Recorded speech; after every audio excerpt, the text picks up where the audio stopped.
Welcome to Roaming with Restless Women, real talk with wise, dynamic women leaders. I'm your host, Julie Noonan, CEO and founder of Intuitive Wisdom Coaching, and I'm living my dream life. I live and work in my RV, coaching senior women leaders as they navigate corporate politics, family drama, and personal goals to live their own dream lives. These women are restless. They are never done seeking new opportunities, learning, and creating value in the world. If you'd like to apply to be on the show, stick around to the end and I'll let you know how. Let's go. Welcome back to Roaming with Restless Women. We have a pioneer with us today. Butler Montgomery has worked as a television sportscaster, newspaper and magazine writer, teacher, author, and amateur sports official. She was a sportscaster when women were not represented in that field hardly at all back in the 80s. She worked for 5 TV stations, including ESPN in Bristol, Connecticut, where she anchored the Emmy and ACE Award-winning Sports Center. She finished her on-camera broadcasting career with a 2-year stint as the studio host for the NBA's Phoenix Suns, where she currently lives in Phoenix, half the time anyway. Anne was a freelance and staff writer for 6 publications, writing sports, features, movie reviews, and archaeological pieces. Her novels, and yes, she's a novelist too, include Your Forgotten Sons, The Castle, A Light in the Desert, Wild Horses on the Salt, my favorite title, The Scent of Rain, and Wolfcatcher. Montgomery taught journalism and communication skills in a Title I high school for 20 years and was an amateur sports official for 4 decades, a time during which she called baseball, ice hockey, soccer, and basketball games, and served as a high school football referee and crew chief. Montgomery is a foster mom to 3 sons and a daughter. When she can, she indulges in her passions, which are rock collecting, scuba diving, and playing her guitar. And the piece de resistance, she splits her time between Phoenix, Arizona, and St. Croix in the U.S. Virgin Islands. Welcome, Anne. Well, thank you, Julie, for inviting me. Oh, thank you for having me. I absolutely love the variety in your personal life journey. So we're going to have a great time talking about that. First thing, you mentioned before we got on air that you were one of the first women sportscasters on TV. So tell me, how did you become involved in sports and why sportscasting instead of, newscasting or anchoring? Tell me, what was your particular view on that?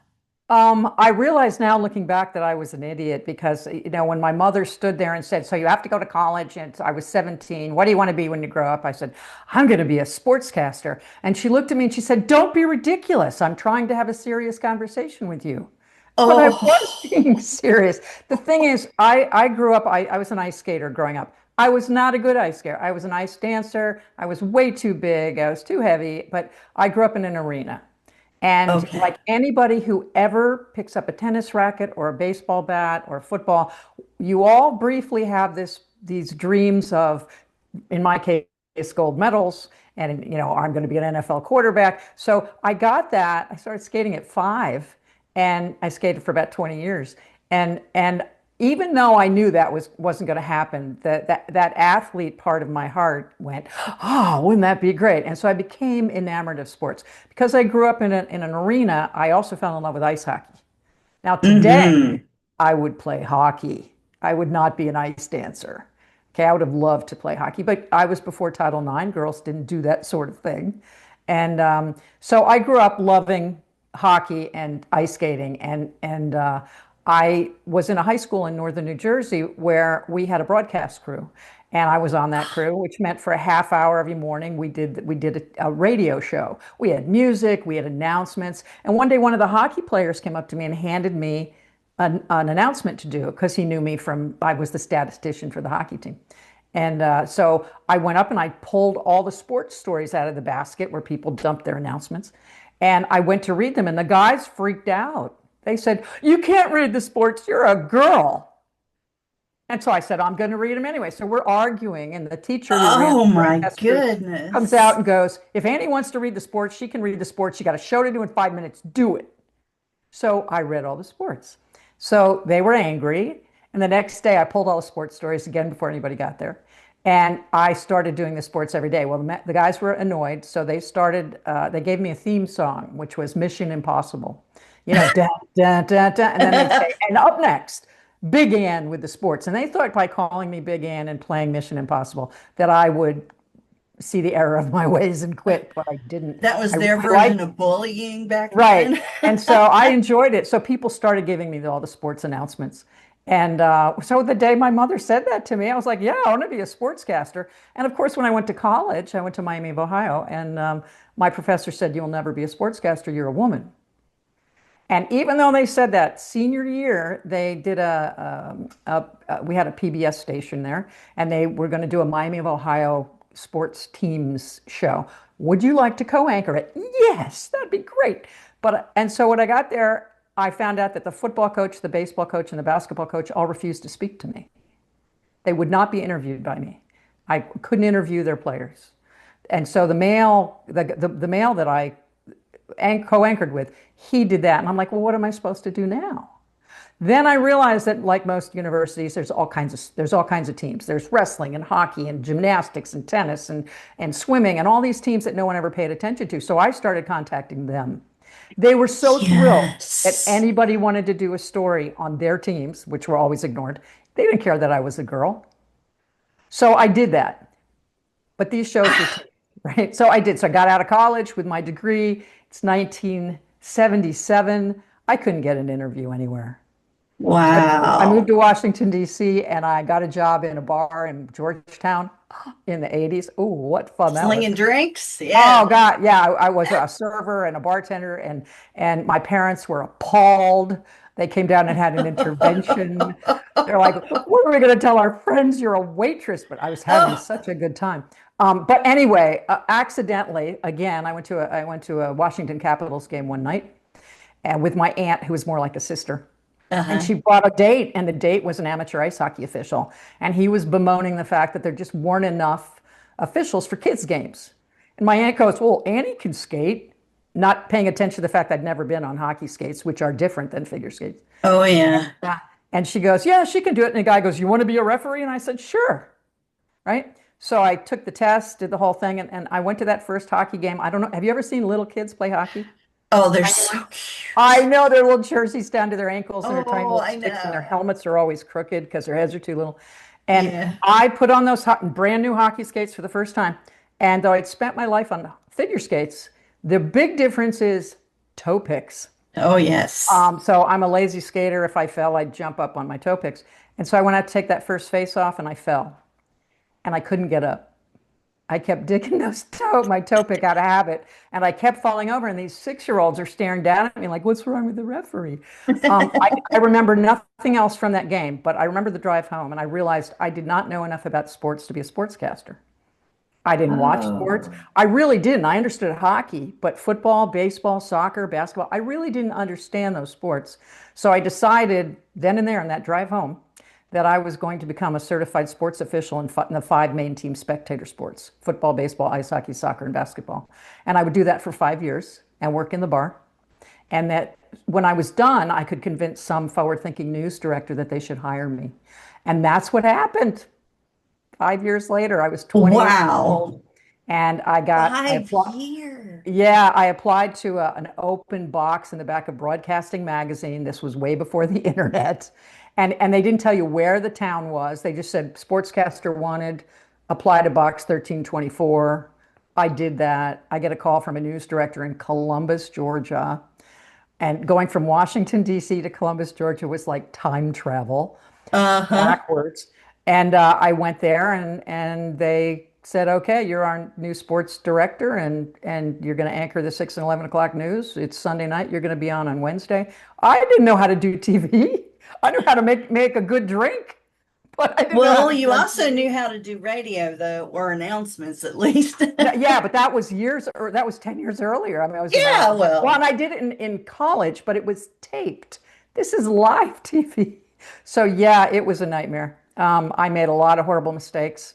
My first couple of stations, I went from Columbus, Georgia to Rochester, New York. I had wonderful male partners who should have gotten the sports director jobs. I walked in and took it without any experience, really.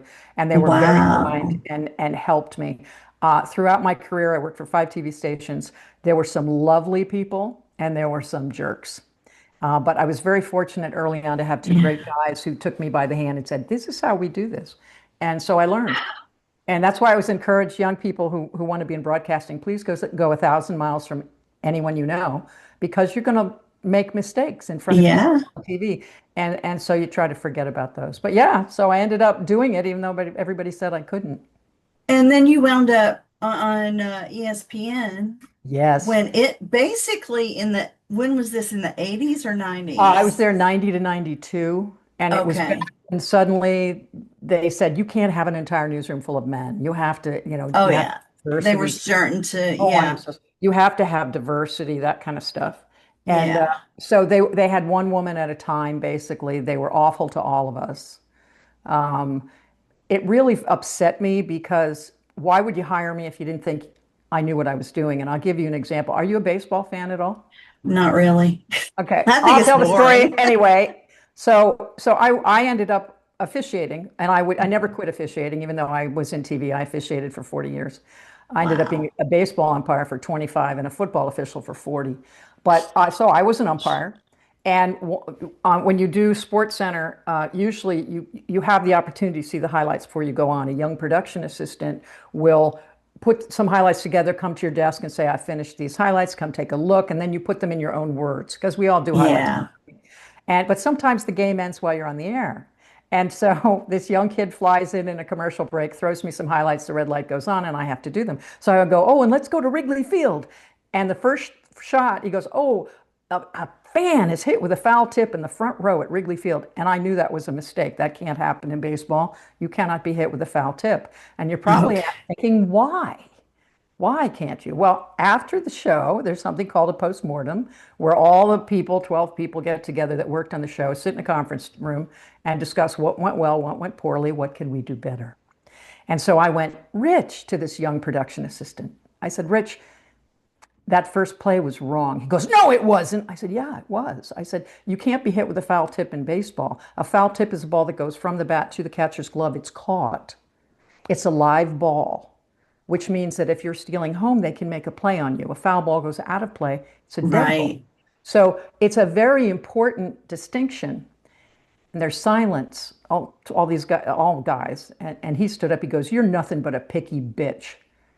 I said, "No, Rich, I'm an umpire. And some people know I'm an umpire, and I'm embarrassed to make that kind of mistake." He stomps out, and this is a kid just out of college, no experience, right? That wasn't the Oh, worst part. Not one guy defended me at ESPN, like they didn't understand baseball. Next day, I got called into my boss's office, and he ordered me to apologize to Rich because I hurt his feelings. I said, "I didn't raise my voice. I didn't yell. I just wanted them to understand. There's a foul ball and a foul tip, very fundamental baseball rules." So why did they hire me if they didn't think I knew what I was doing? that is, that wouldn't, oh, if that happened today, oh my Well, but you know goodness. what? I don't think it does. I think they maybe know better. But Yeah. there was another guy at ESPN who Howie, who I didn't know what he did. He just wandered around the newsroom, and it turns out he was the information man. This was prior to the internet, where you could just look things up.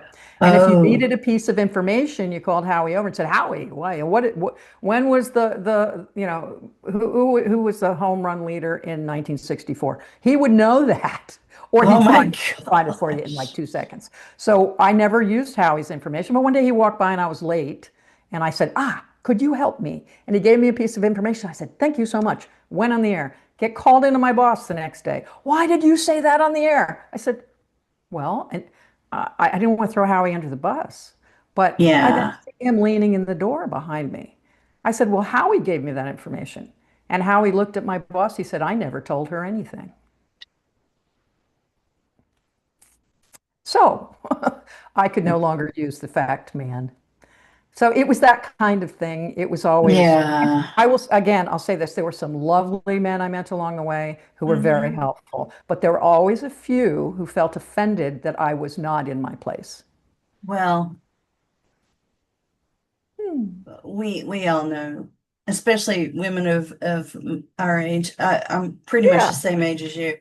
Uh, yeah. And we still see them every once in a while. Yeah, And we're I tell you, hearing more of them now with this bro podcast group right. and the BS that they're spitting out. This episode is sponsored by me. So, as a special gift to you, our listeners, I offer a free one-on-one 15-minute breakthrough session. Bring a problem and experience how coaching works to see if it could be of value to you. Sign up for an available time on my website, intuitivewisdomcoach.com. Do It's something funny. about it. I understand what I went through. I understand that I didn't belong there. Understand too that I was an official for, as I said, 4 decades. I didn't belong in a baseball field or a football field either. So the men there, often it was the same. Some were kind, but some were adamant they wouldn't work with me. Some schools didn't want me working their fields. And eventually there were a few more women who stepped into. Yeah. But I remember my boss, my officiating boss, came to me one day, goes, "Too bad you don't officiate women's sports. You might get somewhere." I said, "But I like football and baseball." And so I might have gotten the state championship if I did softball or girls basketball because I didn't Right. belong doing boys sports. That's why I became the referee. Are you a football fan at all? How Yes. many referees on a football field? I don't know.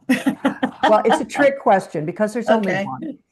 The one with the white hat and the one that says I have holding 76 offense. Oh, the one That's that the appears on referee, camera. the one that Okay. talks. So for 14 seasons, I was a wing. I worked the sidelines, the chains, that kind of thing. And I kept getting thrown off men's crews. They kept saying, "We're never getting the state championship with you on our crew because you're a woman." And I'm like, "Don't know what you want me to do with that." So they'd throw me off their crews. And every year at our annual beginning of the season meeting, 400 officials gather in the same room. And they say, "Anybody want to start a new crew this year?" Because they always needed new crews, like a referee and then all the four other guys that went with you. And I stood up in that meeting and said, "Yeah, I want to be a referee," because I knew that anybody who came up to me would understand what they were getting and that they'd never get the state championship, but I'm a very good official. And as the referee, you're the crew chief. You're in charge. You have to contact the coaches. You've got to it's like being the secretary, but I was in charge. And whatever my crew did wrong, it was on me. And I figured out they're going to blame me anyway.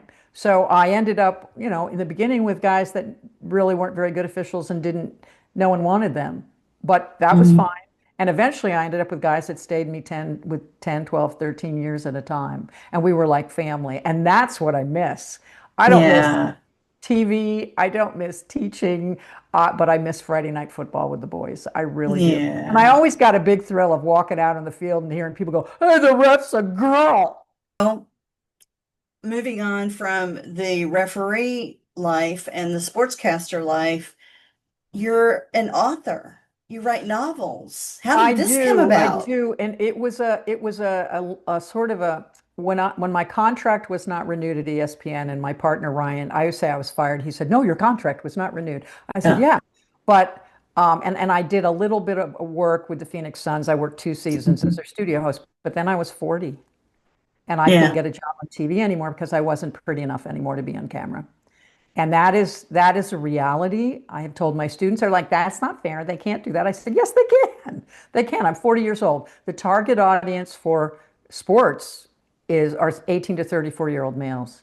And once a woman's Mhm. 35, 36, unless she has a gold medal or she played Oh, in the yeah. WNBA, that's a little different. But for regular old people like me, I was done and I was Yeah. crushed and I was depressed and I was in the middle of a divorce and I was in debt and everything was wrong.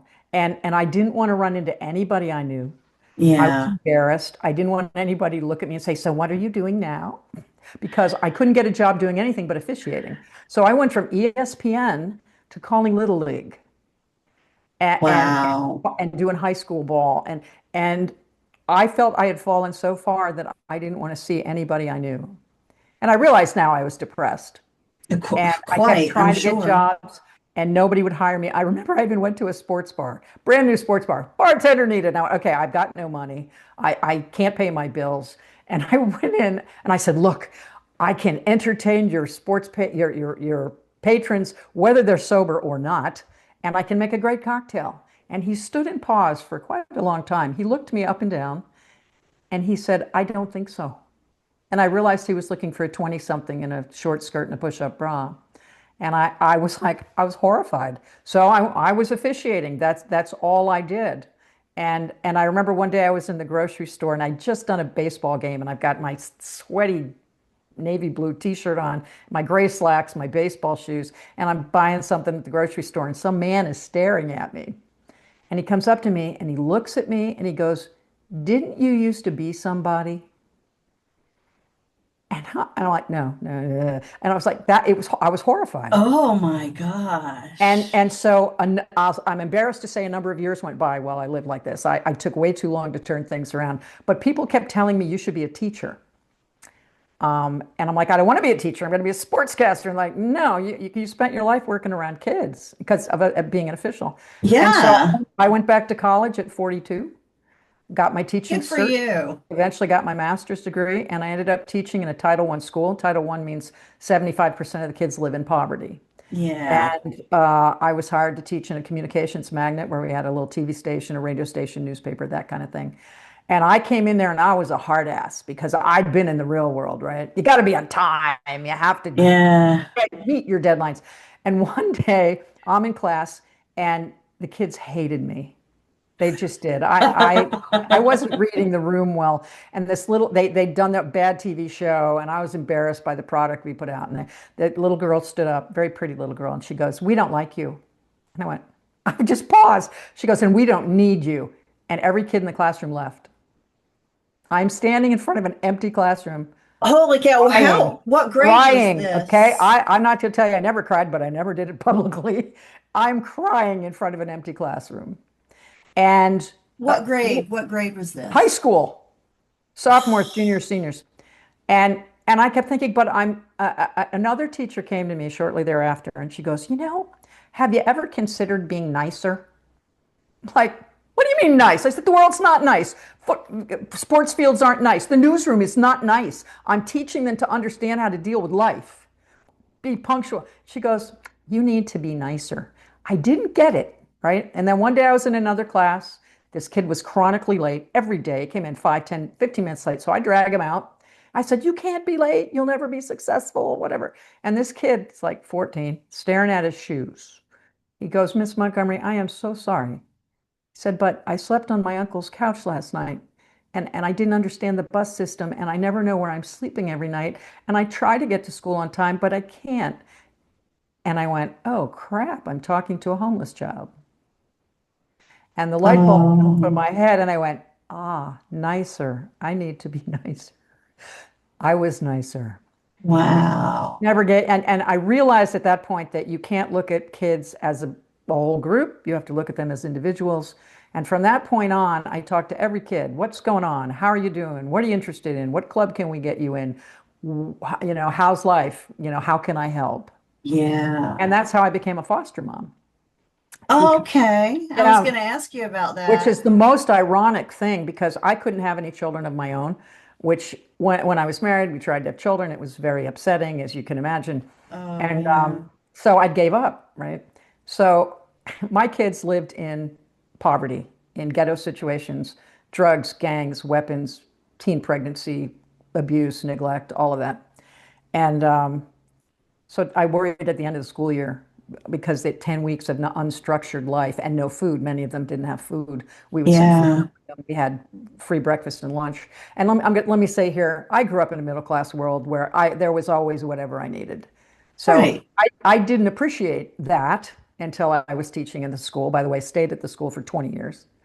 And so I would put my phone number on the board at the end of the school year and say, look, if you get in trouble and you don't know what to do, call me and I'll help you if I can. Now they told you never to give them your number, but I did. Oh, yeah, And yeah. one summer, this young man, and I had kids year after year, so I got to know them pretty well. If they were on the newspaper staff or the videos, I saw them. I knew them very well because they took my class. Some really loved me, some hated my guts, but some would stick with me. So one summer, this young man called me, and I said, "Oh, Brandon, how are you?" He said, "Oh, I'm fine. I just want to talk." And I knew something was wrong, but I didn't know what, and he wouldn't tell me. I said, "I put you in my newspaper class. I'm going to see you in the fall. It'll be good." We talked a few times. And then he didn't show up for school. And I Mm. worried, but his phone had been disconnected. And so a couple of weeks went by. He called me again. He goes, "Miss Montgomery, I'm hungry." I said, "What do you mean you're hungry?" He said, "Well, I'm in foster care. And they lock up all the food in the morning. I'm in a group home. And at school, they haven't gotten my paperwork yet, and because I'm at a different school. And so they won't feed me lunch, and I'm hungry." I was so pissed. I Oh, said, can I reach you at this number? He said, yes. And I said, I'll get back to you. And I hung up. And luckily, there were no kids in my classroom. And I'm swearing my head off, stomping around like a pissed mother bear. And that teacher who told me to be nicer, she goes, "What is the matter?" And I told her. And she said, "Well, if it bothers you so much, call foster care and say he can come and live with you." I said, "Don't be ridiculous. I'm 55 years old. I've never had any children. I'm not a mother." She said, "Then stop complaining." 2 weeks later, that child was dropped on my doorstep. And since that time, I had two legal foster children who like I went through foster mom school, which is a thing. I'm so oh, glad I yeah. did 10 weeks of foster mom Yes. school. And I have two others that were not my legal foster children, but were homeless or, you know, and so I consider them my four foster children. Um, they're all in their 20s now. They call me mom. I'm a grandma. I have a 7-year-old grandson from my oldest, Brandon, Oh, and a couple of other young people that had nowhere to live or struggled have also come through my home, like there were maybe 8 of them over the years. So, yeah, I became a mom. And if I hadn't been fired from TV and became a teacher, I wouldn't be a mom or a grandma. So, life is funny. Life takes life is different funny. turns, and don't be afraid of them. And don't waste as much time as I did feeling sorry for yourself. You'll lose Yeah. jobs, you'll have to move, relationships will end, new ones will start. And I'm just saying, I wouldn't change anything. I Yeah. really wouldn't, even though I went through some pretty awful years in there. Now when one of my kids will go, "Love you, mom, miss you, see you next week," I'm like, "Oh yeah, that's me. I'm a mom." Yeah. It's very strange. Life is Oh, very strange. that's beautiful. And they were all my students. Oh, that's beautiful. Well, we are getting close on time, so I'm going to ask you my three final questions. And I The realized I first didn't ask your question. I'm sorry about writing. about the books. About books. Yeah, well, Real we'll do that quick, another tell time me then. about your book. How Well, did I you do? started writing as a sportscaster. People don't understand that's the number one skill. You have to be able to tell a story, Oh, yeah. 15 seconds, Yeah. 30 seconds, whatever. And so then when I got out of television, I became a freelance print reporter where no one cared what I looked like. And I wrote longer stories. So the jump to novels is just a longer story.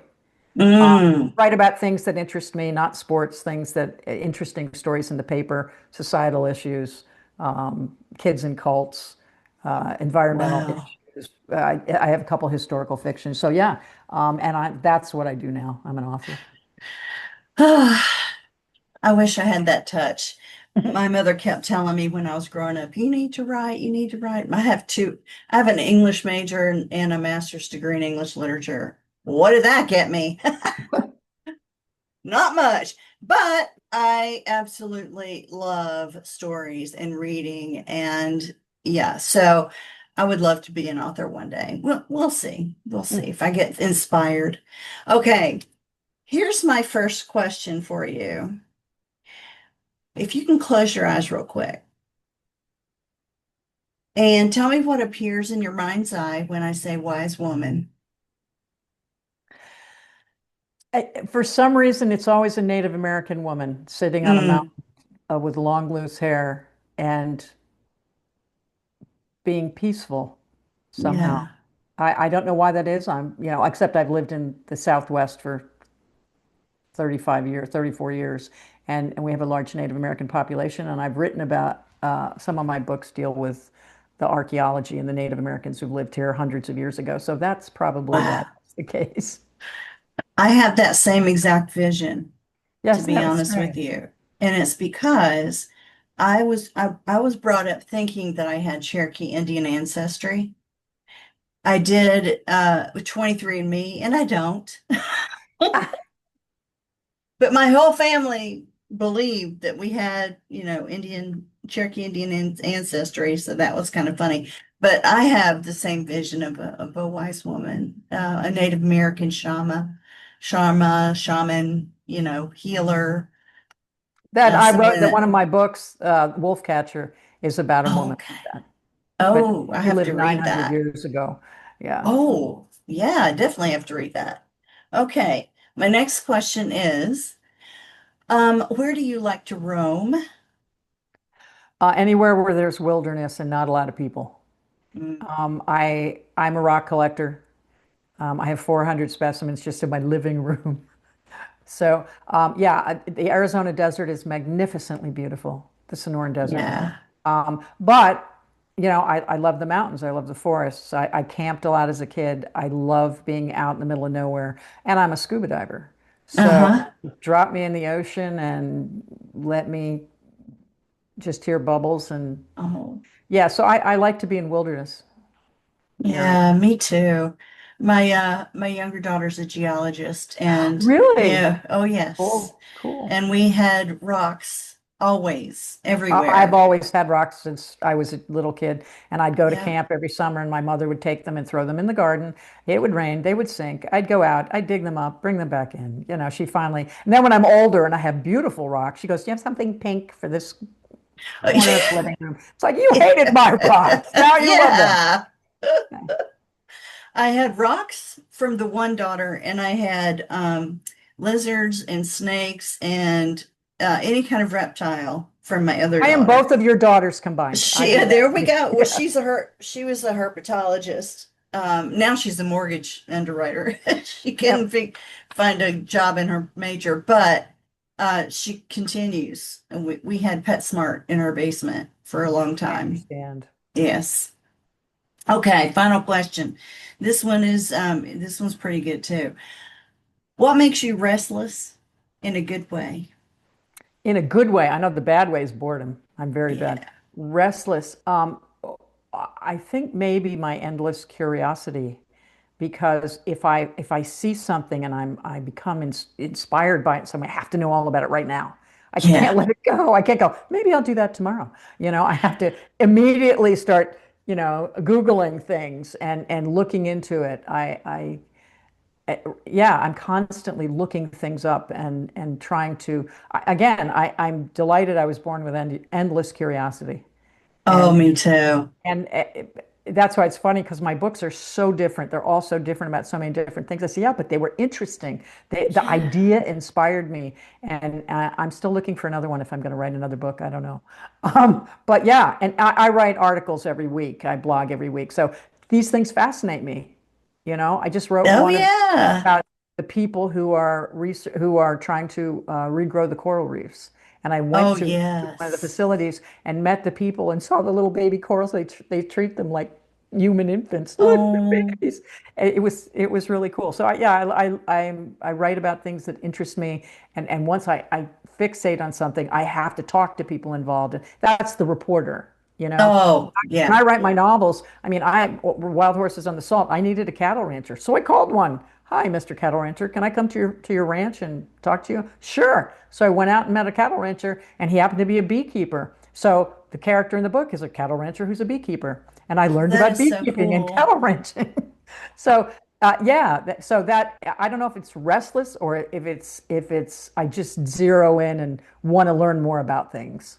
Well, I think it is a definite trait of wise women is that I would think, constant learning and curiosity. right? Keep Constant. keep learning. Yes, Absolutely. absolutely. Well, Anne, it has been such a pleasure. I feel like we're soul sisters. Thank you. I really appreciate it. I enjoyed it. Well, and thank you for, being as persistent as you were earlier in your Does that career mean because stubborn? well, persistence and Yeah. stubborn. Hey, stubborn's a good thing too. But yeah, you opened so many doors for younger women, even if at the time you didn't realize that that's what you were doing. And I think there are a lot of women out there who really, really appreciate what people like you have done for them. And so Well, thank you thank for you. that. Thank you. That makes all the bad days worthwhile. Oh, yeah, for sure. Julie Noonan here. Thank you so much for listening to Roaming with Restless Women. If you're a successful senior woman leader who would like to be on this program, please visit podcast.intuitivewisdomcoach.com. If you enjoyed this interview, please share this episode on social media and make sure to subscribe so you don't miss any future episodes. Your thumbs ups and reviews go a long way.